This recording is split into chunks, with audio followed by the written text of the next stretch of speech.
Welcome to Awesome Movie Year, the podcast where we take a look back at an awesome year for movies, which is every year.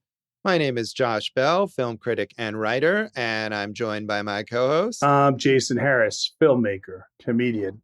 And before the end of this podcast, I will have satisfaction. There's a lot of satisfaction being demanded in this film that we're about to talk about. They're so polite about wanting to kill each other and hurt each other, but they just do it in such lovely, gentlemanly, civilized, chivalrous ways, Josh.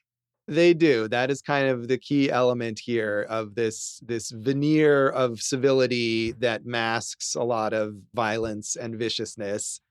And what is that? Well, we, in this season of Awesome Movie Year, have been talking about the films of 1975. And we wanted for these bonus episodes to talk about, there's so many movies. I think this was the thing that we kept coming back to, is like, this is such an iconic year. There's so many huge movies, and we felt like there were certain ones that we didn't want to pass by. And especially when we posted on our social media that this was our season coming up and asked you, the listeners, which films from 1975 are you interested in? Do you like the most? And this movie was the one that was mentioned the most times. It is Stanley Kubrick's Barry Lyndon. And so I think we all were curious to see this movie. We hadn't seen it before and decided that thanks to that interest, we were going to give this a shot as a bonus. And so if you're listening to this on the Patreon, thank you. And if you're listening to it later, also thank you. You asked for it, we deliver, because we care. We provided satisfaction. We did. And it's before the end of the podcast. Yeah, already. That's over now. That's it. Thanks for subscribing. That's short. That's extra money. Mini episode. Yeah. So, and this is I think this is our third go round with Stanley Kubrick. We talked about his debut film, Fear and Desire, as well as The Shining from 1980. So two kind of bookends of his career. And here we are closer towards that end with The Shining with Barry Lyndon in 1975.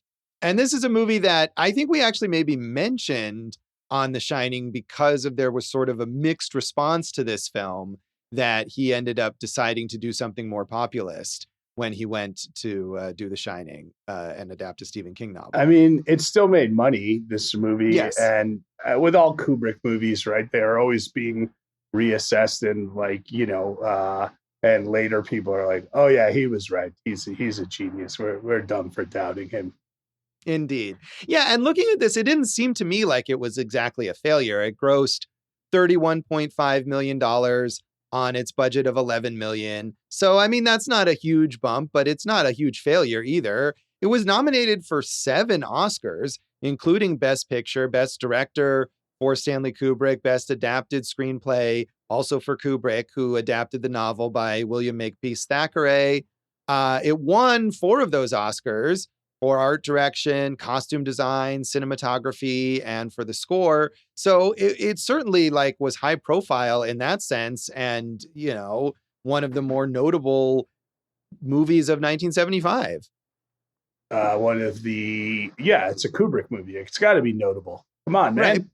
But not only that, it's not a movie that flopped, that no one went to see or no one paid attention to or no one liked. Yeah, it's a long movie. It's over 3 hours. It has an intermission, so you're spending all day at the theater if you want. But like you said, Josh, we were all intrigued, having never had seen this one before. Right. I mean, it is long, and I think that's maybe an obstacle. Although this season, man, between this and Jean Dielman, we've really dived in on the 3-hour movies. I'm fine. Yeah. All right. It did also win 2 BAFTAs out of 5 nominations and was nominated for 2 Golden Globes. So plenty of awards attention for this film. And as you said, it's Kubrick. No matter what, it's going to get a level of attention. Right. He never won an Oscar. So what does the Oscars even mean anymore? You can just slap people on the face and then collect your Oscars and then whatever, dude. Ooh, get it together. All right. I don't think that really has anything to do with Stanley Kubrick not winning. Timely pop culture reference. Yeah, really. Yeah, that happened 2 years ago. Thanks for that comment. Remember that bit with Billy Crystal? That was good. Yeah. So, I mean, interestingly enough, though, this got kind of mixed reviews from critics who had certain issues with it, in terms of its pacing and its tone, and less so the visuals. And that was what was mostly praised. So, Roger Ebert was very positive, though. He said, "This must be one of the most beautiful films ever made. And yet the beauty's not in the service of emotion. It's disdainful of it. Against magnificent backdrops, the characters play at little intrigues and scandals. They cheat at cards and marriage. They fight ridiculous duels. They're at their most appealing when they're childish. This is a film with a backdrop of a war that engulfed Europe, and it hardly seems to think human events are worth the effort needed to scrutinize them. By placing such little characters on such a big stage, by forcing our detachment from them, Kubrick supplies a philosophical position just as clearly as if he'd put speeches in his characters' mouths. Some people find Barry Lyndon a fascinating, if cold, exercise in masterful filmmaking. Others find it a terrific bore. I have little sympathy for the second opinion. How can anyone be bored by such an audacious film unless they've become such passive filmgoers that no movie can involve them unless it caters to them?" Oh, well, that could be most of mainstream films today that he's talking about, I feel like, right? Yeah. No, it's again, whatever you think of it, it is amazing looking. It's got a really great score, right? And the one thing he was saying the characters are at their most likable, and I'm like, I don't know if any of the characters are likable, and that's admirable. Yeah, I mean, I definitely don't think they're likable. He says appealing, which I suppose could theoretically mean just interesting to watch.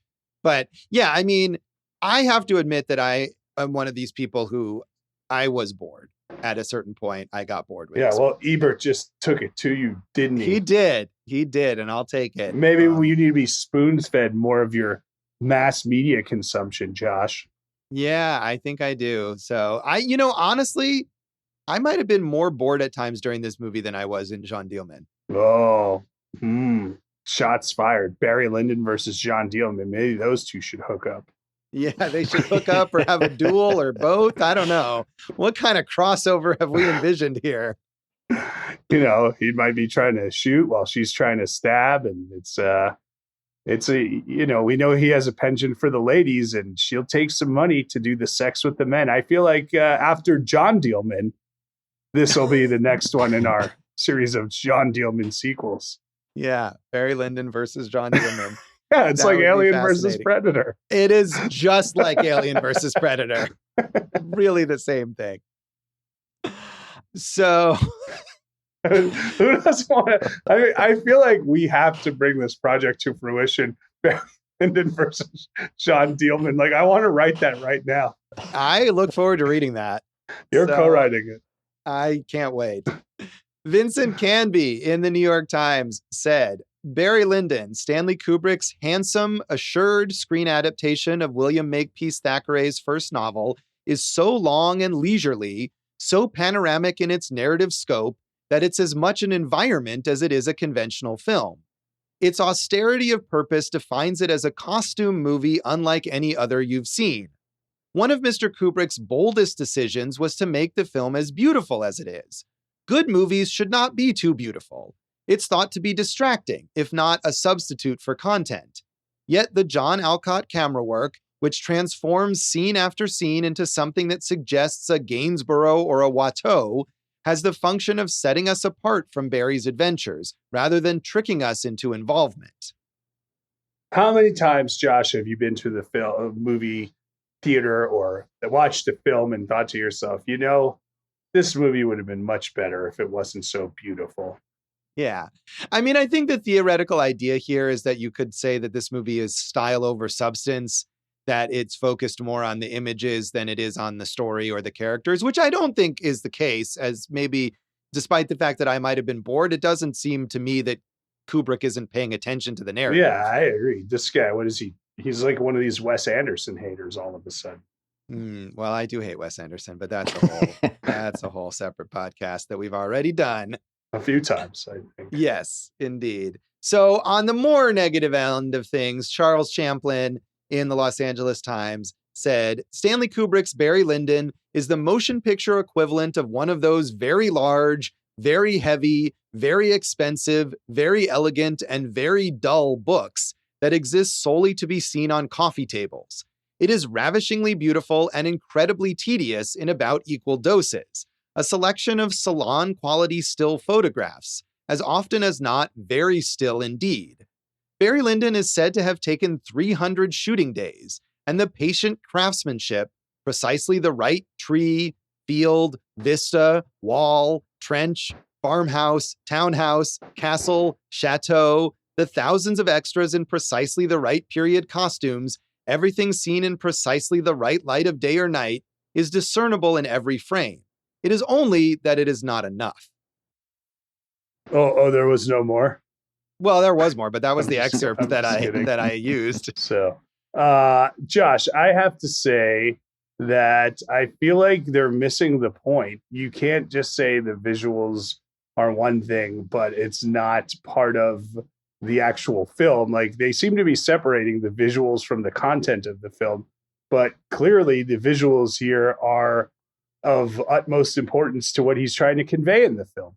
I mean, this takes place in, he goes from rags to riches, and like, all that high society stuff. The look is important. He wants it to look like a painting, I feel like, in a lot of instances. And it would be like, did you think of Marie Antoinette, the Sofia Coppola movie? It's another one where you would argue maybe that, but it all works together. I don't understand this criticism. Yeah, I mean, I didn't ultimately care for this that much, but I agree with you that you can't entirely divorce those two things, that as a filmmaker, Kubrick is always thinking in all of those terms, and he's not going to approach something visually without that being a part of the intention of what he's trying to convey with the film. And so I agree. I felt like over time, it was sort of stultifying, the visuals as well as the narrative, and the characters who, as you say, are not only so unlikable, but are so, reserved in a way, like you were talking about with the way they demand their duels, that I felt like I couldn't connect to any of them. And the visual style, as beautiful as it is also sort of distancing because it looks like these carefully composed paintings. And so what kind of impressed me at first, after so much time, I just detached from it entirely, I think. And I think that's okay. That's fair. But I think maybe, do you think he is commenting on a specific group of people, and, people who admire them just for wealth are missing the point? They have many problems and many uglinesses, just like any other group of people. Yeah, I think you're right. I think he is commenting that. I kind of felt like I understood that, and it you're didn't. Using my Jean Dielman argument, right? Aren't you? Yeah, I mean, I think in a way maybe he's trying to do similarly to what Ackerman is doing, where it's like it's important to immerse you in this for a really, really long time to give you the sense of the arc of this guy's ridiculous life and the consequences of his efforts to climb the social ladder and become one of these rich people whose lives really aren't necessarily better. But eventually I just didn't really care anymore about him. And I think whether you like the main character of the movie or not, you still need to care or have some interest in what happens to them next. And yes. I so didn't care about what happened to Barry after a while. And I think it's not just Kubrick, but Ryan O'Neal is not very good in this film. And it may be in part because he was directed to perform a certain way, but I think there's just this kind of void with the main character here. Yeah. And you like Ryan O'Neal, though, in other films? I have. I mean, Paper Moon is the big one that I found him very charming in. I don't know that I've seen a ton of other Ryan O'Neal movies. And, later in his career, he did more B-movie stuff and TV and whatever. And I haven't seen a ton of that. But I just think whatever I've seen him in, he's played, this isn't the right kind of character for him to play. He plays someone kind of goofy or, some sort of doofus or whatever. And this schemer did not seem like the right role for him. I mean, he's a schemer in Paper Moon.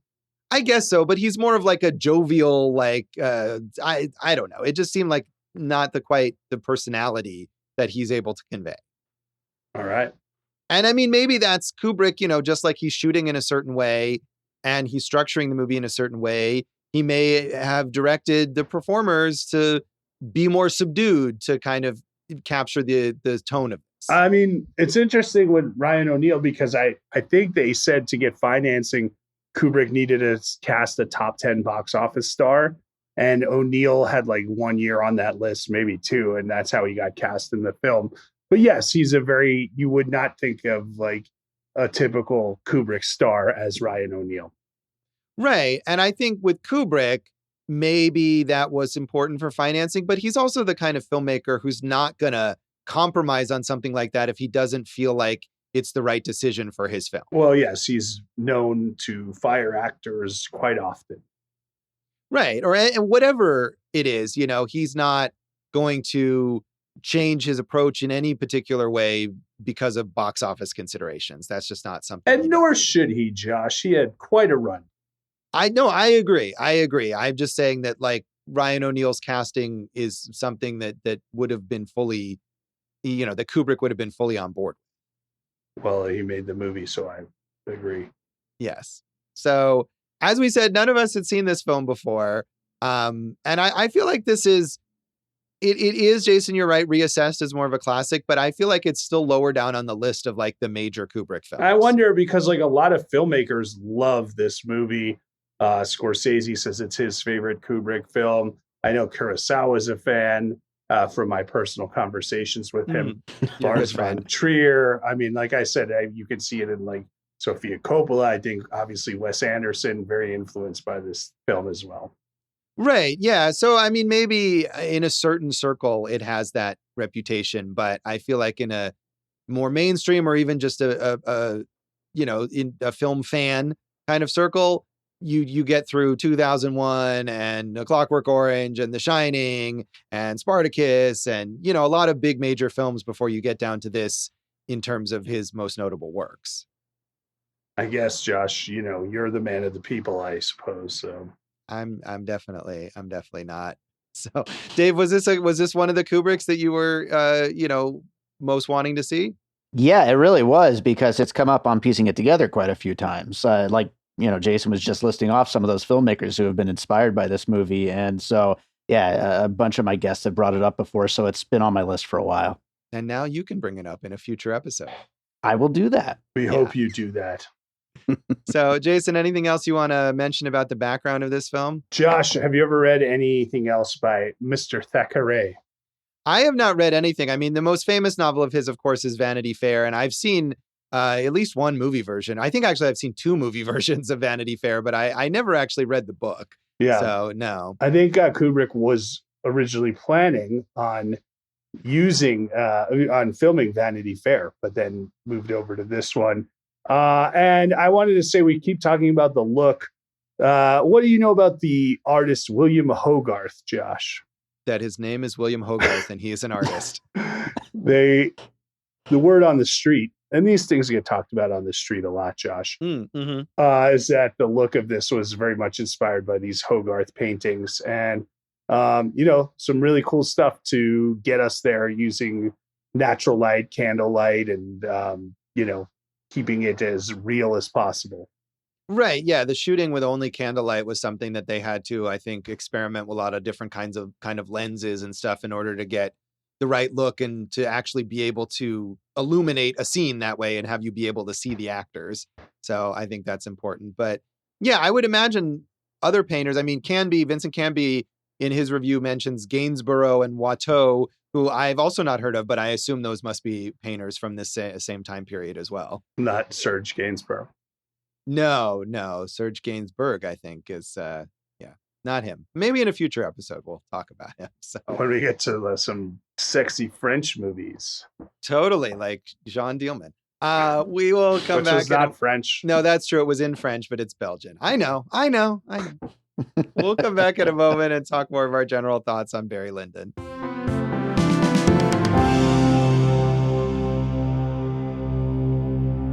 Welcome back to Awesome Movie Year. In this special bonus episode of our season on the films of 1975, we are talking about Stanley Kubrick's Barry Lyndon, a favorite of at least some of our listeners as expressed on social media, and as expressed by me right now, not a favorite.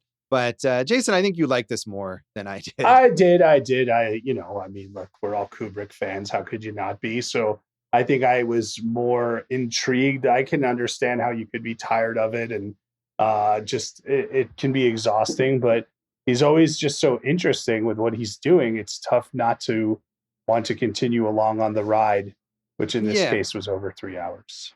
Right. And I think as this movie began, I was like, yeah, I think I'm going to be into this. I mean, it has this very dry arch tone. Barry Lyndon was born on the countryside. Yet how did he end up in this castle? After 3 hours, you will find out. Yes, it has the narration there. And interestingly enough, I assumed like, oh, this must be taken directly from the novel. And maybe some of it is in some way, but the novel is written in first person from Barry Lyndon's perspective. So this narrator who is kind of mocking Barry Lyndon in a certain way would have been an invention of Kubrick's. Right. And he's allowed to do that. He is, but I just it has this very literary style to it, that narration, and I just assumed, oh, this must be something. I mean, if I'm not mistaken, the book is comedic as well, right? Yeah, I think it is maybe more so. I mean, this again, it's like very dry, but it also is meant to be dryly humorous, I think. A little bit, but it's a drama through and through. Yeah. But I did find it kind of amusing. I think we have the early scene, the sort of inciting incident for all of Barry's misadventures is that he falls in love with his cousin, who decides that he's not good enough, basically, and she wants to marry this English officer rather than Barry, who's a sort of an Irish. He's not a peasant, but he's of lower stature, right? And there's a scene where he's sitting there with his cousin, and I don't know whether they're playing a game or they're both reading, I think, or something like that. They're playing cards, I think. They're playing cards. There you go. And the narrator says something like, the overwhelming passion of first love has, been the ruin of many people's lives or something. And then you see, as he talks about this, Barry and the cousin are sitting there like completely neutral expressions on their faces, nothing to indicate overwhelming passion whatsoever. Well, I mean, did anyone have overwhelming passion in this time period? Maybe Lord Bullington's hatred of Barry Lyndon was the most passionate thing in the film. Bully! Yes. But I mean, I think that's part of like watching that scene. I thought, okay, well, this is meant to be funny. The contrast here between this very like reserved sort of upper class-ish. Right, the society.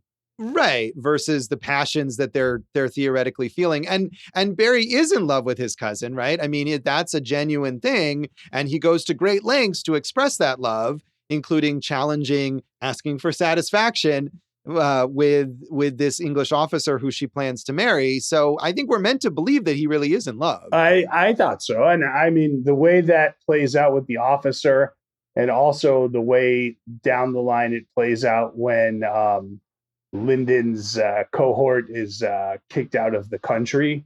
I thought those were really good, kind of like con man games that they played and really effective for the plot. And just in general, I was like, that's good. It's good stuff right there.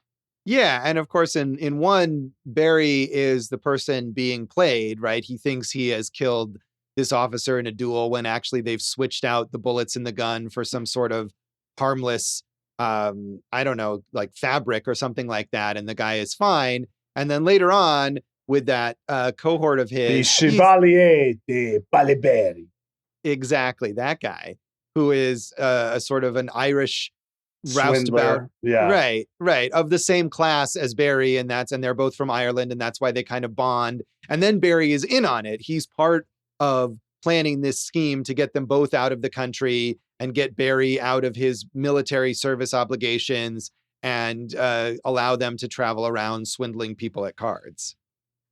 Yeah, I mean, I think all that stuff's enjoyable. Like we said, like the way Kubrick stages things is amazing, whether it's the battle scenes or just kind of these upper crust parties. So I can see, like I said, where I think you lost the thread here is just that it becomes a little much to endure because of the length of it, eh? Yeah, it does. And I think it just goes on. And furthermore, I also felt like I had a hard time getting a handle on Barry's character because I think in the beginning, we have that sense that he's doing what he's doing because of this kind of true, pure love. He really does love his cousin and he engages in this duel because he's fighting for her, and he's not concerned with social class. He's not concerned with propriety or rules or whatever. He's just in love. And then as the movie goes on, he is this schemer, and he eventually gets married to Lady Lyndon, and that's how he gets this name. But he doesn't love her at all. And not only does he not love her, he treats her very cruelly. He clearly uses her in a very blatant way. And I guess I couldn't reconcile it, didn't, because O'Neill is so blank as an actor, I didn't understand the journey of the character. Yeah. I took that a little differently. I thought that he loved the idea of, like, I mean, she's a beautiful woman, she's rich, like, and he could see the upward social mobility, which is, what infatuating to him. So I think maybe he thought he loved her and then very quickly realized that he's just a playboy, and he did treat her very badly. But, he apologized at one point. So I think he gave it a try. It's just not for him, Josh. I don't know. It seems like, I mean, again, the way the narrator says that as soon as they get married and Barry has his, he's secured his position, that he just completely throws her off. Like, I never got the sense that he loved her at all or even wanted to love her. You ever want to love your cousin? Not the cousin. I mean, Lady Lyndon. No, I'm just talking to you. That had not crossed my mind. I feel like, is this a lead into some kind of story from you, Jason? About sleeping with your cousins? Maybe.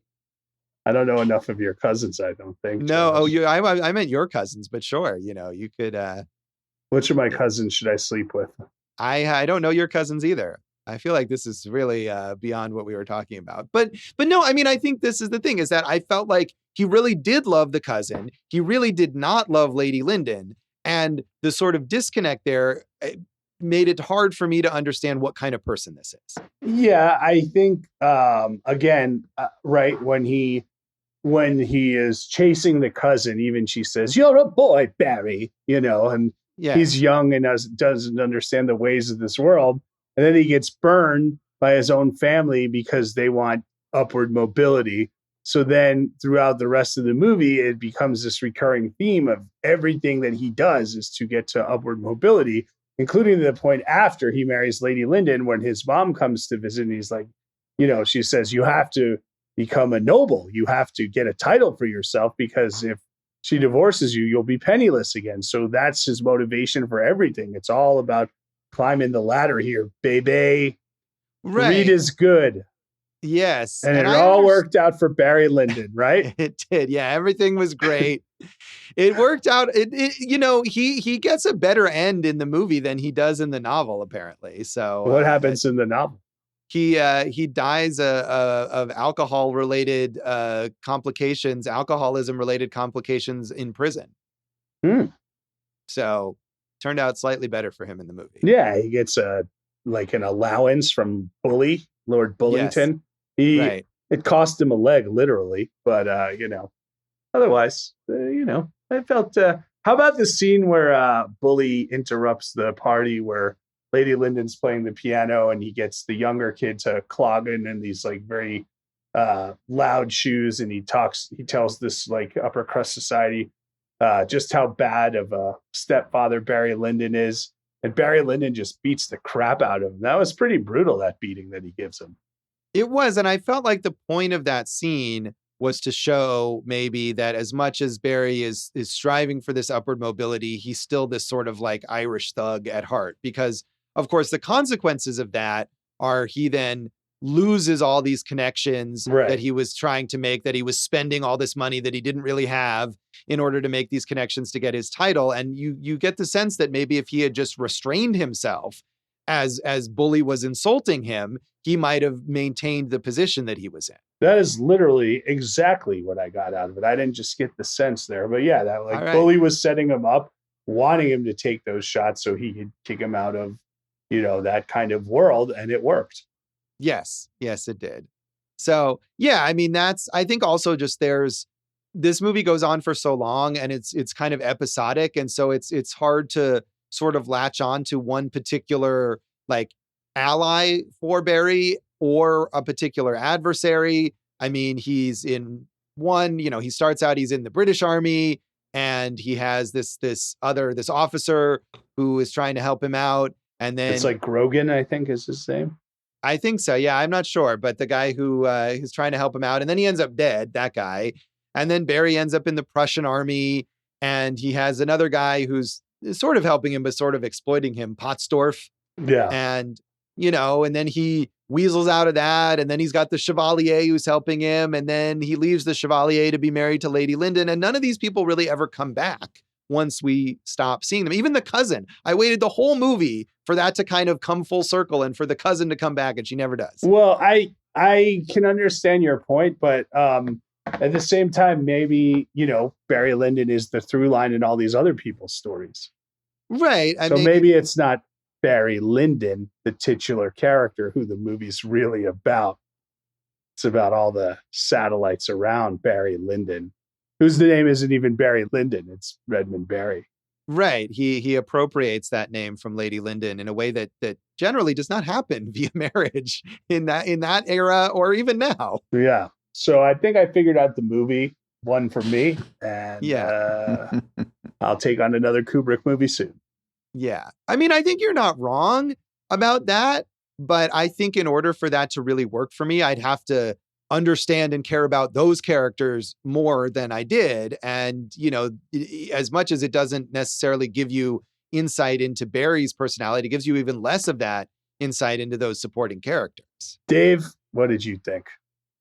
Yeah, I don't know. I come in like somewhere right in the middle of you guys. Like I like what it's going for, but it's just kind of a drag to watch. It just kind of, Josh said episodic. That's kind of the word I would have used. Like it's just thing after thing, and it drags from thing to thing. And I don't know. There were some moments though, like especially towards the beginning, that I felt like this might have been more on my wavelength, but they just kind of go away, and then it just becomes just enduring it at that point. Oof. You guys are going to piss off the listeners. I know. Well, I mean, I think, I don't think either of us thought that this was a worthless experience. I feel like we've had listener suggestions that we've trashed much more extensively on this show. Yeah. Well, yeah. And I feel like I could like watch this again one day when I like really feel like I need to connect with it and maybe get more out of it next time. Yeah. I'm not sure that I would watch this again. And I feel like for me, detractors of Kubrick, the big criticism is always like, oh, he's cold and he's detached or whatever. And I remember feeling that way about some Kubrick movies when I first saw them, and then kind of coming around on him a bit, as we've talked about in our other Kubrick episodes. But this to me brought me right back to not being able to engage with Kubrick. And I still feel that way about like 2001. I've seen that twice, including in a theater one time, and I can't get into it at all. Well, sorry. Thank you for apologizing on behalf of Stanley Kubrick. I don't know what to tell you, man. You're just not on his wavelength, I guess, bro. Yeah. I mean, but I feel like sometimes I am, we talked about his other films, we talked about The Shining, and that's one where I wasn't at first, and then I came around on it. Yeah. And I like Fear and Loathing, I think Fear and Loathing in Las Vegas, which is a classic Kubrick film, more than I did. So Fear and Desire. Yeah. And I mean, when we did that episode, I watched a few early Kubrick films. Along with that, I watched The Killing and Killer's Kiss, and I enjoyed those. So I don't know. I wouldn't say that I'm necessarily just not with Kubrick. I just feel like I'm not with the version of Kubrick that is on display here in this film. Let's rate this thing, Josh. Let's do it. Should we rate it out of 5 paintings by that guy that you named? 5 Hogarths? 5 Hogarths. Okay. I gave it 3.5 Hogarths, Josh. That's a lot of Hogarths on my wall, and I'm going to sell them for a lot of money. Yeah, you're going to be rich and no longer be associating with the likes of us. That's been the dream for a long time. Yeah, I'm going to give it 2.5 Hogarths. I was higher on it, halfway through, and then it just wore me out, I think. So that's what I'm going to give it. Dave, how would you rate this? I'm going 3, right in between you guys. I think that's where I land. All right. Well, we'll come back then and talk about the legacy of Barry Lyndon.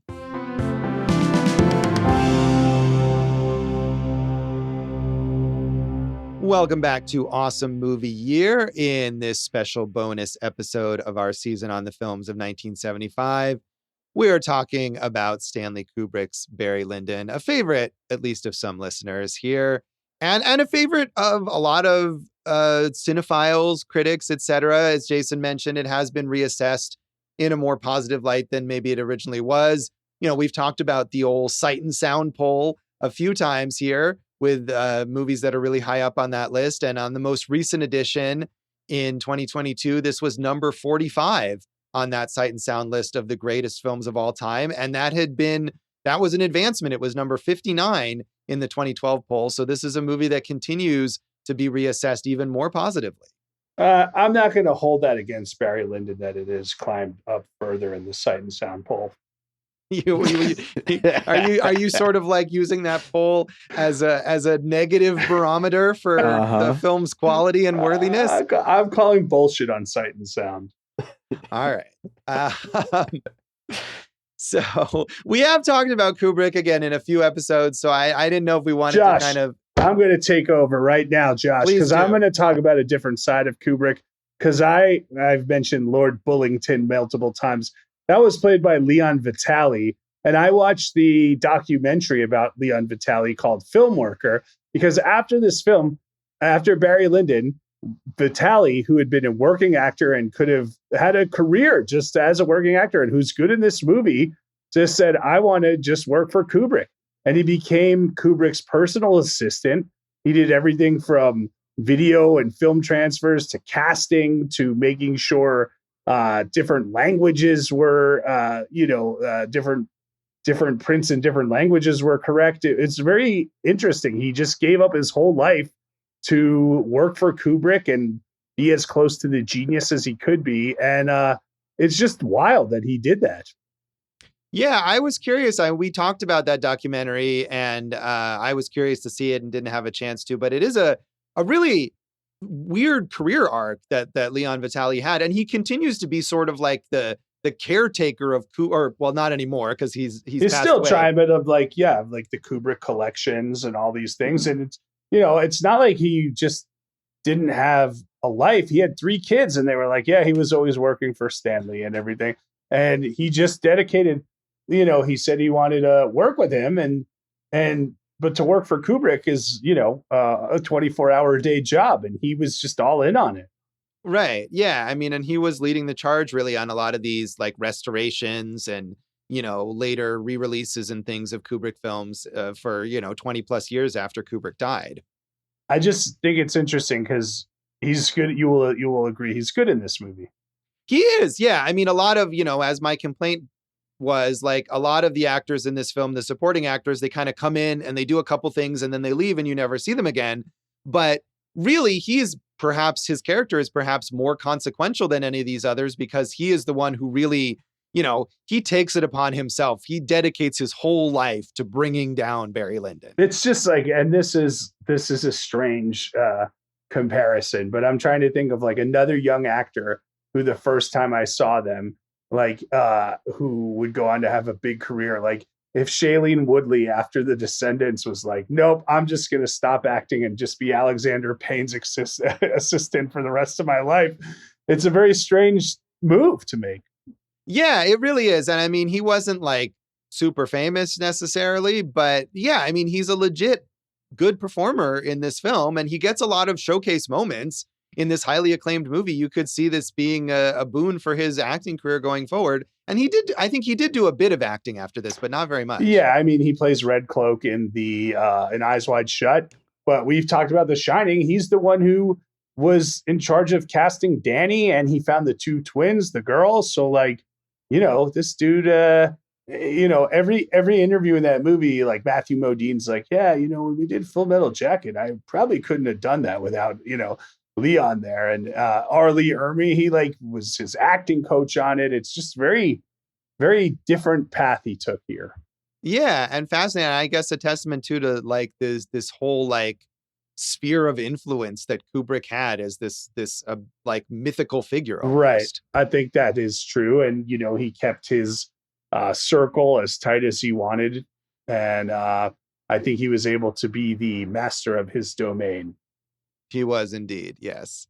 So, I mean, Ryan O'Neal, as we were saying, this is sort of an outlier for him. He was much more of a like, kind of mainstream like TV actor and a character actor and stuff. I mean, he did do some more acclaimed kind of movies in the 70s, including The Driver and A Bridge Too Far, neither of which I've seen. Have you seen those? No, but he did get an Academy Award nomination for Love Story for Best Right. Actor.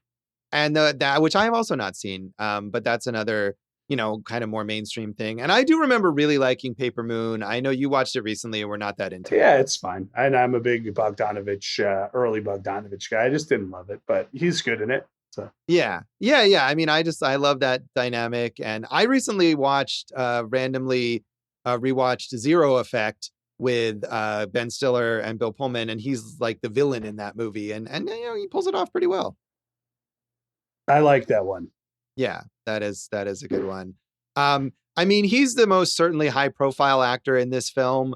Marissa Berenson, who plays Lady Lyndon, has had a long career in various American films and European films. One of the things that I was kind of amused by is that one of her credits is the 2005 film that I think we talked about in another Kubrick episode, Color Me Kubrick, which is the movie about the con artist who impersonated Stanley Kubrick, played by John Malkovich. So that's kind of a meta thing that she has a part in that film. And as the Natalia Landauer in Cabaret. Yes, Cabaret, an excellent film, as we talked about with Bob Fosse in our All That Jazz episode. The narrator, Michael Hordin, has appeared in about 140 films and was a very famous stage actor as well. Patrick McGee, the Chevalier, has worked with Samuel Beckett and Harold Pinter. So, and was called Beckett's favorite actor. So he was also a Kubrick regular in Clockwork Orange. Well, so that doesn't really make him a regular. He was in two things. Leave me alone, Josh. Well, it kind of does, considering how not prolific Kubrick was, especially later in his career. Fair. Yeah. So I was looking, I kind of assumed, I was like, oh, there must be a bunch of different Thackeray adaptations.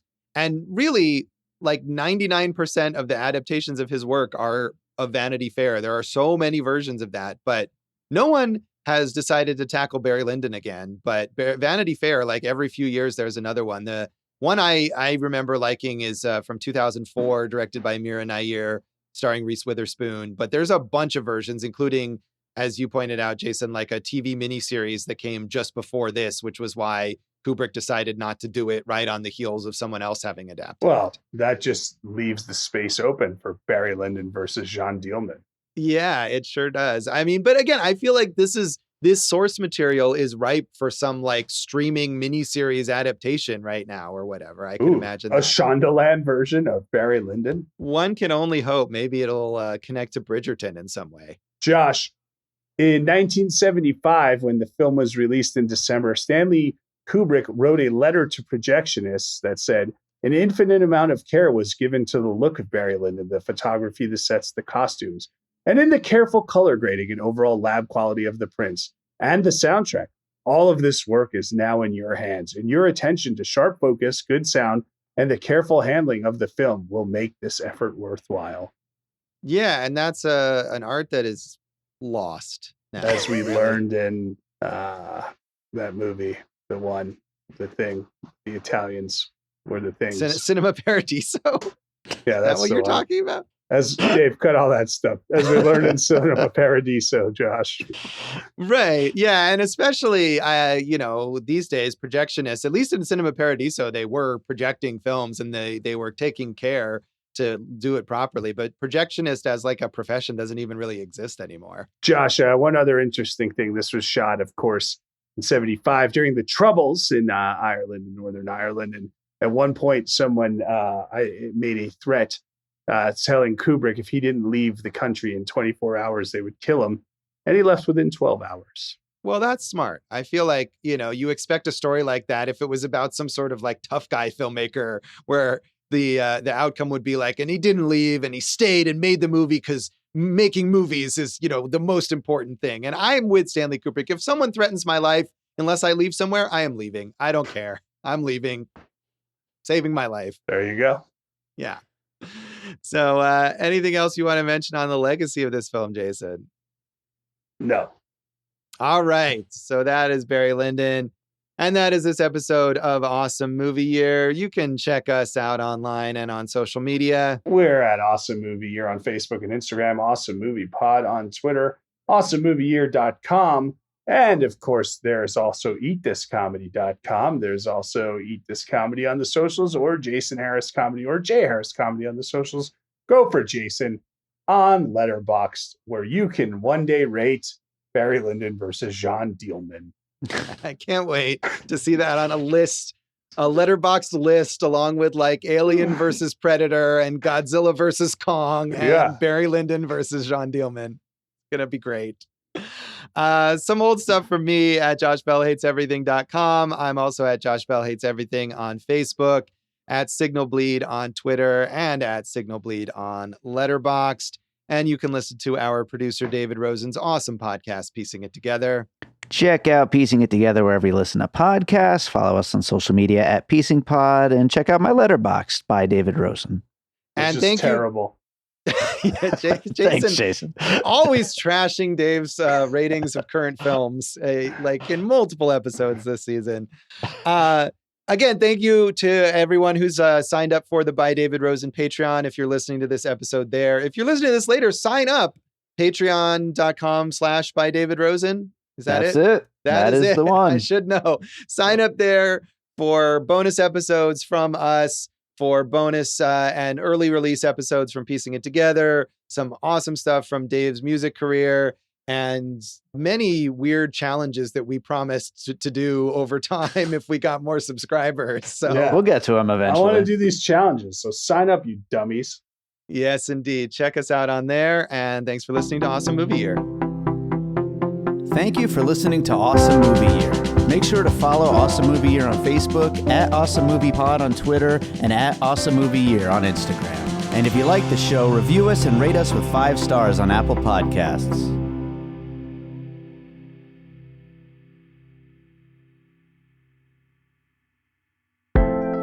An All Points West production, produced by David Rosen in Las Vegas.